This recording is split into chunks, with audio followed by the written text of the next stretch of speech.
Comúnmente cuando arrancamos no sabemos decir si buenas tardes o buenas noches, pero bueno, por el horario extraordinario que nos convoca hoy, sin duda vamos a decir buenas noches, ¿cómo están? Buenas noches, José, ¿cómo estás? ¿Qué tal? Buenas noches, ¿cómo estás, Leo? Un gusto estar acá. Después de varios meses de ausencia por mil motivos, estamos de vuelta acá con Animals y con un invitado y un tema muy importante que nos conmueve y nos lleva a todos. Un invitado especial, otra vez por semana consecutiva, un hijo de la casa. Alfredo, ¿cómo estás? Hola Leo, hola José. Bueno, encantado de estar acá, es volver al lugar donde uno estudió, así que muy contento por acompañarlos esta noche acá. ¿Venís seguido? Hace bastante no venías. Estuve hace unos días consultando el archivo por otras cositas que estoy haciendo, pero sí, tengo muchos amigos, hay un grupete acá de profes que nos juntamos a comer una vez por mes, así que TEA siempre... lo sigo en Instagram, también muy viendo Claro. las novedades, así que sirve mucho porque te vas actualizando de cómo las nuevas generaciones se van desarrollando.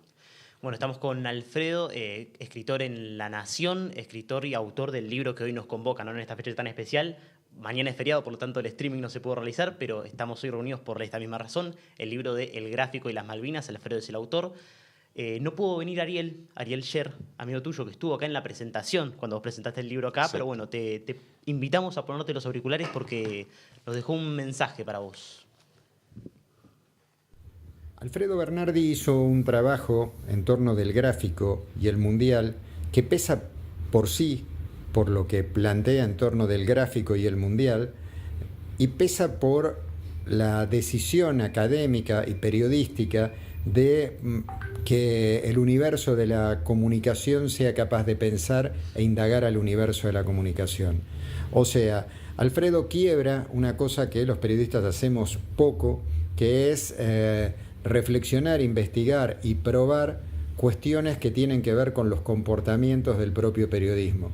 La dinámica, la tradición de esta profesión, de esta actividad, de este oficio, hace que contemos las historias que protagonizan otros y otras y que gravitan en la construcción social, cultural, económica y política a partir de esas acciones. Alfredo decide otra cosa, dice, a ver, ¿qué hizo esta narrativa? ¿Cómo modeló? ¿Qué generó? ¿Qué hizo mutar? ¿Qué dejó igual? Y deja un documento histórico que es muy importante, porque además, a diferencia de ciertas tendencias que se fueron afianzando, no es un documento desde el lugar de levantar el dedo y señalar o usar ese dedo para borrar. Trata de lo que hizo siempre Alfredo en su obra periodística, en los distintos lugares donde se desempeñó, de contar historias para ver si esas historias nos modifican. Y ahí están las Malvinas, su dolor y el modo de contar ese dolor o el modo de soslayar la narrativa de ese dolor. Y ahí está el periodismo y los periodistas. Y ahí están las palabras pesando o dejando de pesar. Y ahí está el sonido y el silencio. Ahí está el gráfico y el mundial. Ahí está el trabajo de Alfredo Bernardi, que es un trabajo necesario, es un trabajo que ha sido útil, que es útil y que, como los muy buenos trabajos, será útil por los tiempos de los tiempos. Bueno, un abrazo para Ariel, que no pudo venir y que obviamente en algún otro momento va a volver a ser invitado por razones obvias de lo que nosotros queremos, afinidad con Animals. Pero bueno, confirma esto que te preguntábamos, ¿no? Sin duda es un amigo, palabras muy lindas sobre tu libro. Sí, me voy. Ya con eso está perfecta la presentación, no tenés que sumarle nada más. Me voy. Ya dijo todo. No, Ariel es un fenómeno. Justo te contaba que vine hace unos días al archivo porque vine a buscar un libro de Ariel. ¿Se puede saber cuál? Sí, Fútbol, Pasión de Multitudes y de Élites, o de Elites, que es un trabajo para mí fundacional, y me acuerdo que yo, digamos, cuando empecé a cursar acá en el año 90, fue la primera camada de Portea, cuando la materia la daba Ariel, a mí fue un tema que me cautivó o sea, lo que es deporte y política me cautivó de arranque. Yo después, compartí años viajando con Ariel, cubriendo el circuito de tenis, pero siempre terminaban las charlas hablando de estos temas. O sea, nos interesaba muchísimo, me interesa muchísimo porque yo creo que hay una conexión muy, muy fuerte. Y en eso Ariel fue pionero. O sea, que yo tuve el honor también que Ariel presentara el libro en 2022, por los 40 años justo de Malvinas, pero, digamos, Ariel fue un pionero en la Argentina en todo este tipo de trabajo, porque además además de su prosa y su calidad periodística, le agrega estudio sociológico. Entonces, es muy rico. Los materiales que entregan este tipo de investigaciones son muy ricos y son charlas infinitas de poder tener. Sí, yo lo aprecio muchísimo, Ariel.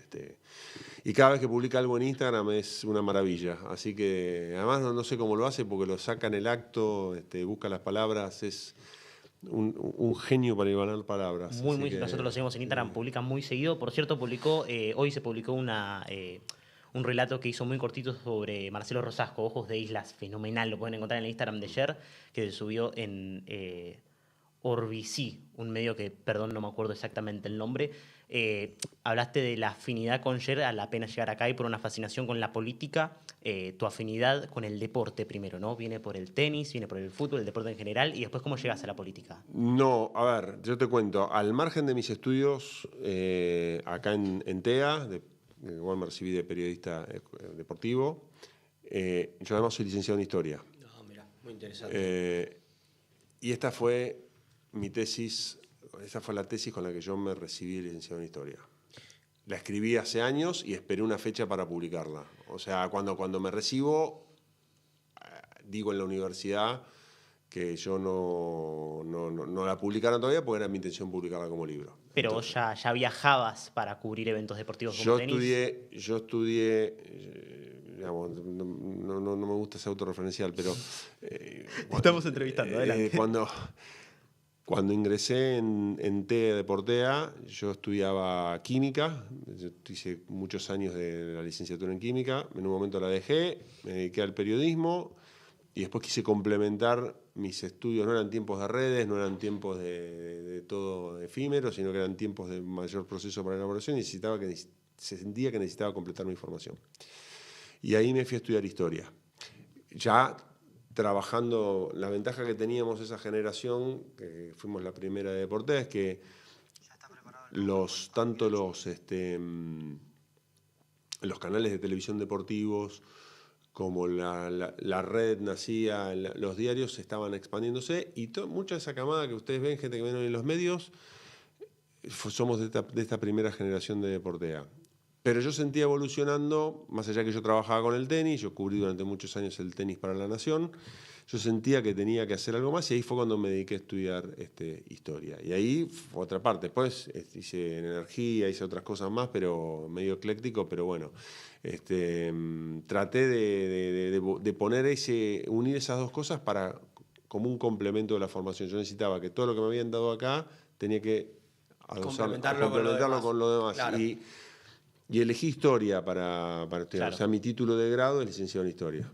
Y antes de llegar a esta tesis, ¿pensaste en una tesis sobre el Real Madrid y el poder político que tiene por detrás? ¿Puede ser? Viniste re preparado. Ay, bueno, no, pero por favor. Acá nos tomamos el tiempo. Es así.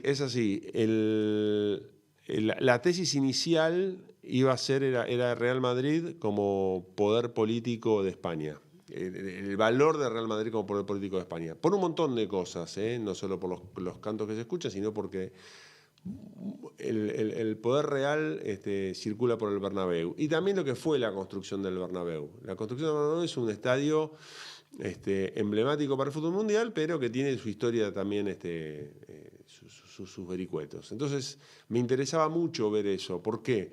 Porque en el momento en el que yo estaba escribiendo esto, en los 90... o estaba investigando, porque tardé un tiempo en escribirlo, los clubes estaban generando transformaciones. Había clubes que empezaban a tener ese peso real de lo político. Digo, vos lees el libro que yo te comentaba, de Ariel, de fútbol y pasión de multitudes y de elites, y vos ves que la relación de la política y el fútbol argentino está desde sacalo a Watson Houghton con los primeros clubes que fundó, pero todo está ligado con la política y el poder. Todo. Después tendremos que ver los personajes, y es un tema para otro lado, para otro estudio, cómo son esos personajes y qué es lo que, si uno es más político, menos político, si usa el poder o no usa el poder, bueno, iremos viendo. Pero siempre, y el deporte cautiva masas. Digo, ¿cuál fue si vos te digo, y sin ningún contenido, si no es una cosa, digamos, yo en eso trato de ser totalmente lo más objetivo posible. El último acto de unión que se vio acá fueron los 5 millones de personas que se iban a la plaza con Qatar. Entonces, la persona que maneja el poder ve eso, dice, flaco, Sí, sí. ¿quién es? Es por acá. Es por acá. Por acá. Esto une Entonces las no masas. es que era lo que nos enseñaba Ariel cuando entramos acá, que era un libro de Jaime Inó, que te decía, no, a los del fútbol no les interesa, la pelota es otra cosa, o los debates que había en los 70 de sociología o deporte. Digamos, el deporte es una construcción que nace a partir de la distracción victoriana a finales del siglo XIX. Bueno, los ingleses, en su rol exportador, en dueños de los mares, van exportando esas tradiciones y esos deportes. Llega el fútbol, el tenis, el golf. ¿Cuántos deportes que nosotros conocemos hoy en día? Bueno, el cricket en los países en India o en Australia. ¿Cuántos deportes conocemos nosotros que tienen origen en Inglaterra? Bueno, eso fue un fenómeno de exportación muy grande y maneja el mundo. Hoy el fútbol... Ayer estaba todo el mundo parado, con el tipo que hablaba, estaban viendo, no, entra Italia, va a Bosnia, juega Congo. Quedó fuera Bolivia. Entonces estaba todo el mundo con eso. Y bueno, es un espectáculo. Y es un espectáculo que junta, y además el fútbol, junta al rico y al pobre. ¿Entendés? No hay una diferencia. Claro. No existe esa barrera de clase social. Claro. No existe. Y en el deporte también, en otros deportes también, a lo mejor en la práctica, pero hubo fenómenos en la Argentina en los cuales el automovilismo junta a ricos y pobres también, pero por ahí los costos son distintos para practicarlo. Lo que pasa es que el fútbol, como decían el otro día, venía uno de esos avisos de los mundiales. En Argentina lo practican hasta con una pelota de trapo. Sí. Entonces, digamos, tenés todas esas cuestiones que tienen que ver con la cultura, con lo social y con el manejo de esas tradiciones tan nuestras que lo hacen distinto. Y por eso nos va como nos va, porque es algo que lo llevamos adentro. No, y bueno, una cosa que dice Ariel es que el fútbol puede ser el opio del pueblo o el despertador del pueblo. Lamentablemente la sociología, en cuanto al estudio sociológico del deporte, llega tarde. En 1967 se implementa en la UBA, después, bueno, dictadura militar, después llega la primera generación que encabeza Archetti, que pues ahí se abre un jardín precioso de centenares y centenares de autores relacionados a la sociología y el deporte como para leer. Pero bueno, antes de que se sepa en parte de los historiadores, claramente los militares ya lo sabían y bueno, se llega así a tu libro del gráfico y las Por Malvinas. eso, pero además, bueno, obviamente a Eduardo Archetti, que tuve la suerte de conocerlo, Qué bien. lo usé porque Eduardo hace toda una construcción Única. del estereotipo, pero aparte, olvídate, él toma el gráfico, el primer tipo que trabaja en la identidad nacional de lo que es el gráfico para la Argentina es Eduardo. Bueno, laburos de Ezequiel también, Fernández Murs. O sea, hay un montón de gente que laburó y que trabajó y que digamos, dio el impulso para esto. Y si vos me preguntás qué fue lo que pasó, esto surge de casualidad. Claro, ¿cómo das con el libro? ¿Cuál fue el disparador Con para la realizar tesis. tu tesis del 2013? En el lugar menos imaginado, cuando uno no sabía qué hacer de escribir, un día dije, eureka, me apareció este tema. ¿Por qué aparece este ¿Por qué tema? contar la guerra a través del gráfico? ¿Por qué? ¿Por qué? Exactamente. Primero porque la viví. Yo tenía 14 años cuando estaba en la guerra, cuando ocurrió la guerra de Malvinas, y vivía el Mundial y estaba esperando que llegara el Mundial. Entonces era un momento, aparte era el primer Mundial campeón del mundo. Claro.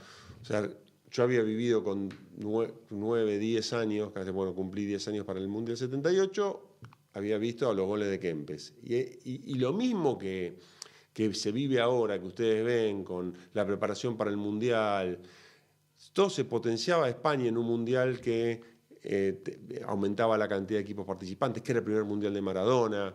Maradona ya había ganado el juvenil, había una efervescencia. Los jugadores están por temas lógicos y que atañen a lo que era el momento de la dictadura. Los futbolistas no podían salir de la Argentina hasta antes del Mundial 82, por la preparación, lo que había puesto Menotti, digamos, al margen de eso. Y un día me puse a ver, leyendo, porque siempre me gusta leer, meterme, y había visto toda la investigación del 78.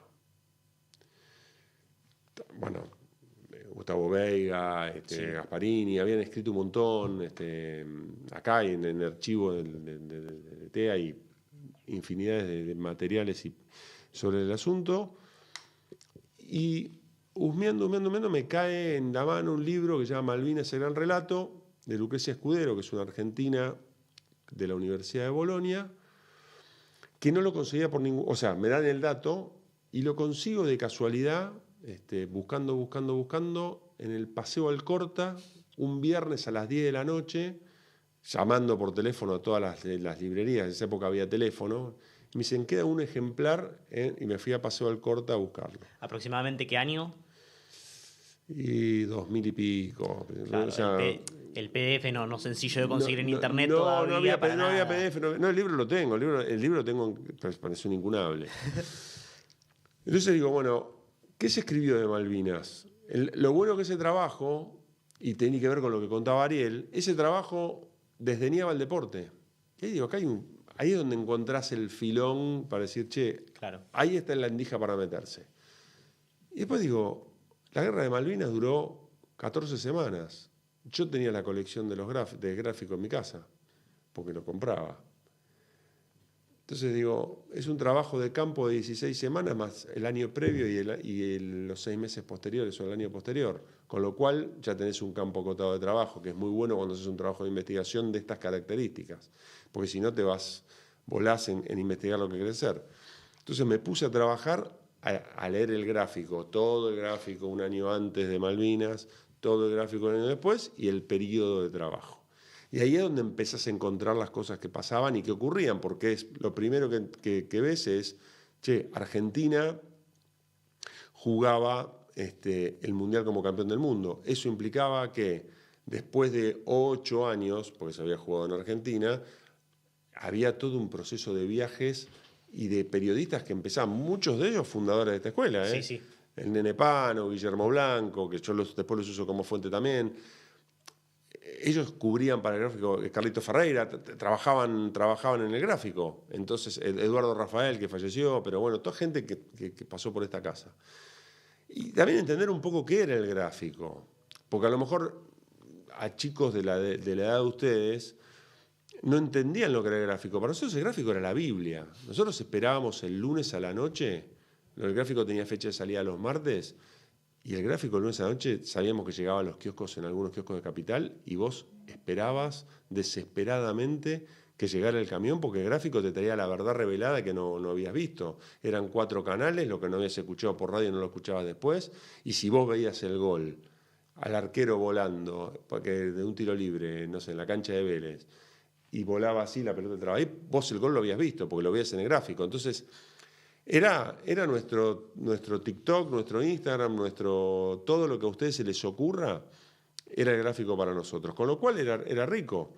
Y además era de una editorial, que era Editorial Atlántida, fundada en 1919 por Constancio Vigil, uruguayo, que ahí también hay un lindo tema para trabajar de la impronta rioplatense en los medios argentinos, Vigil, Botana con Crítica, y siguen las firmas hasta Víctor Hugo. Atlántida, que movía gente, que movía para ti, Villiquen. Una pregunta, Vigil escribe una carta abierta, por decirlo de alguna manera, a la dictadura. ¿De qué No trataba es a la esa dictadura, carta? es a Joao Avalanche. Joao Avalanche, perdón, el presidente de la FIFA de ese momento, Joao Avalanche.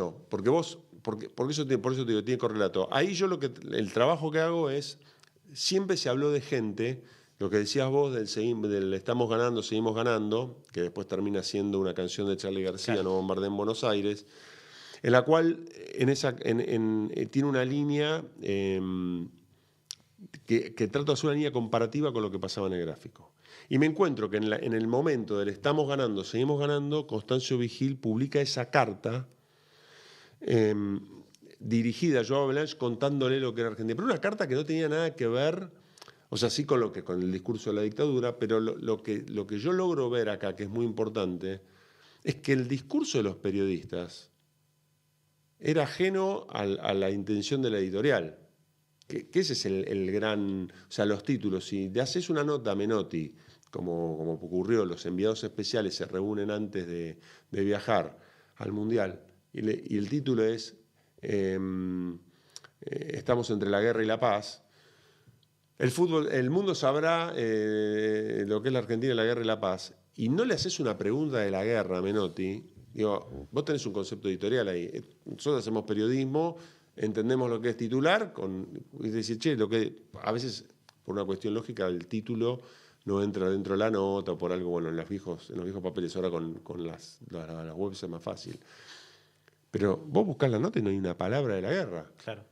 O cuando vos ves que 8 de las 11 editoriales hablan directamente de la guerra de Malvinas. La editorial es la línea de presentación de la nota editorial, la línea de presentación de la editorial, valga la redundancia. ¿Y ahí qué se decía? ¿Se festejaba la guerra? ¿Se apoyaba? No era que se festejaba, pero se apoyaba y se hablaba del momento de dolor. O la primera etapa del 5, esto fue el 3, 4, 5 de abril, es Hugo Porta entrando en Bloemfontein. Los Pumas, bajo el seudónimo de Sudamérica 15, van a jugar en la época del apartheid, van a jugar a Sudáfrica y le ganan por primera vez a Sudáfrica con el nombre de Sudamérica 15 con 21 puntos de Hugo Porta. Empieza la guerra, es el viernes, el partido es el sábado a la mañana en la Bahía de Buenos Aires, y en la tapa del gráfico no hay una mención de por qué Porta va caminando, o cómo cambias el logo celeste y blanco, el logo tradicional cambia su color por el de celeste y blanco. ¿Hubo otras cosas que hayan cambiado en ese periodo? No era lo que cambiaba, pero sí el discurso y los títulos. Vilas ganó Monte Carlo, mejor dicho, y el himno fue mi mejor premio. Claro. Las banderas Laciar, que peleaba por el título de los Moscas, estaba con la bandera y salía con la bandera de las Malvinas argentinas. O sea, formaba parte del discurso y de lo que se vivía. Pero vos en el comentario en esa época se estaba definiendo en Nacional 82 que gana Ferro a Quilmes. Y vos no tenías el discurso en la crónica de Ferro, ¿entendés? Claro. Digamos, había cierta asepsia pero lo tenías dirigido como que fue un tanque más. ¿Por qué? Porque en ese momento identitario con el hombre, ¿entendés? Las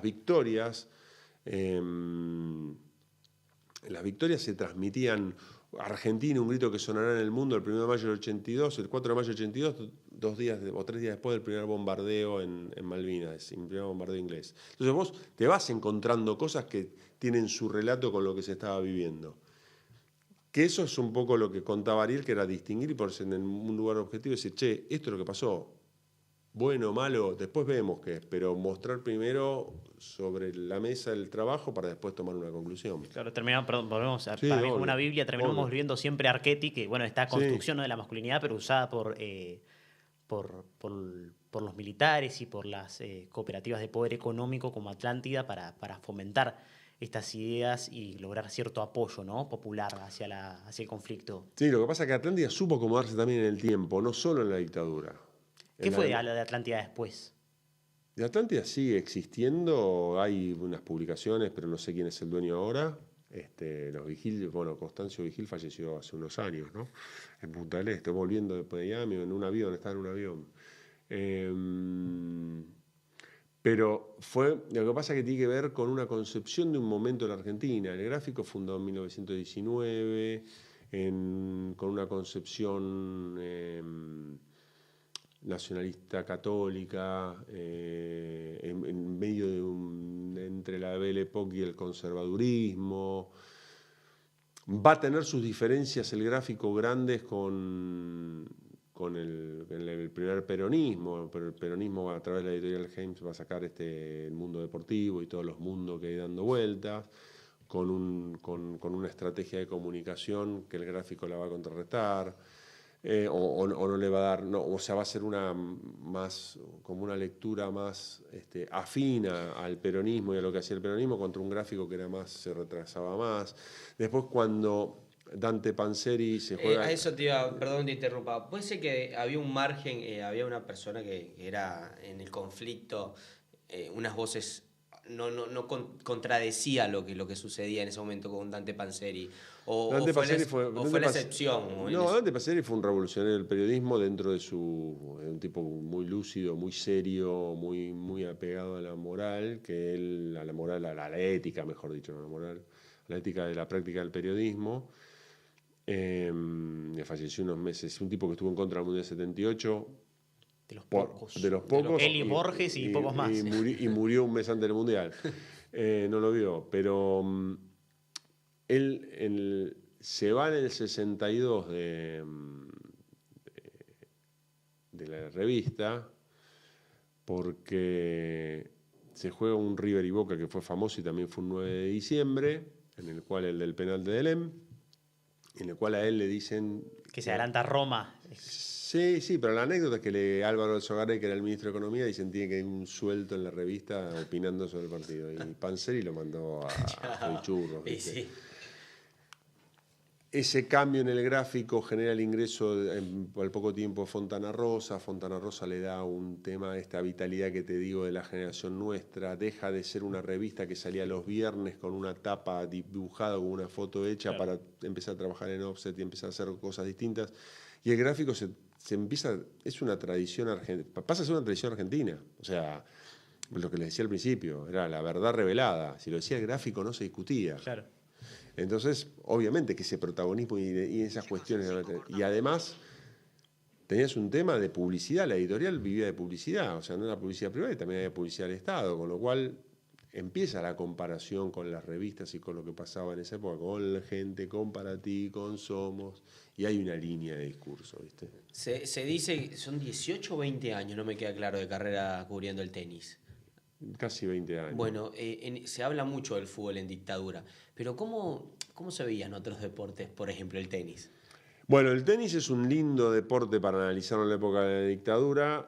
Ahí me parece que la persona con la que hay que hablar, especialmente por lo vivido y porque su trabajo fue un descubrimiento, es Oscar Pinco, que con el tema de Daniel Shapira, el Topo Shapira,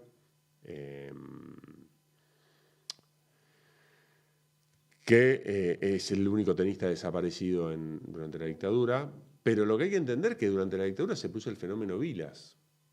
O sea, Vilas es un... O sea, es muy difícil explicarlo por todo lo vivido contra lo que pasaba. Los tiempos esos iban acompañados por Vilas, Monzón, Reutemann, o sea, en un momento del deporte argentino que era totalmente espectacular. Maradona, Barba, Ramón Díaz en el 79, un campeonato argentino que jugaban todos que era espectacular, el Mundial 78. Entonces era muy raro todo, ¿viste? Y el tenis, dentro de esas características, se vivió el tema de Vilas, pero Vilas tenía una cuestión, que Vilas venía en marzo y durante todo el año estaba fuera del país. Nada más estaba un par de meses. Hubo partidos en el Buenos Aires Lawn Tennis Club en los cuales estuvo Videla. Lo invitaban porque se invitaba y la Copa Davis tenía en su momento, en la inauguración del sábado iban los Granaderos o los Patricios, no me acuerdo quiénes eran que iban, los Patricios, la banda de Patricios que iba y cantaba el himno. Como fue Perón en su momento a ver a Morea. El tenis tiene esa cosa, ustedes ven en febrero el torneo y tiene esa cosa que da, es como un boxeo, no tenemos el boxeo, pero es como un lugar en el cual los personajes van y les gusta estar en los palcos y mostrarse. Pero Vilas tenía eso, Vilas jugaba muy poco, era todo afuera. Y en un momento se instala en París y vive en París. No hubo demasiado. Sí, lo de Shapira, que como son ustedes que les interesa el tema, hay que hablar con Pinco porque la historia de Pinco y de la escritura del libro de Pinco y cómo hizo esa investigación vale la pena para que lo entrevisten. Vive en Mendoza, pero a lo mejor por Zoom lo pueden hacer. Para ir cerrando, te tengo una pregunta más o menos final. Deporte y patriotismo podría ser uno de los temas que aborda el libro. Vos, por tu lado, ¿cómo viviste desde el patriotismo, ¿no? De cubrirlo también periodísticamente, el tema del tenis, de los dopings, de la Legión allá por el año 2000? ¿Te tuviste que correr del patriotismo? ¿Fue complicado? ¿Fue doloroso? No, fue doloroso. No, fue muy doloroso porque...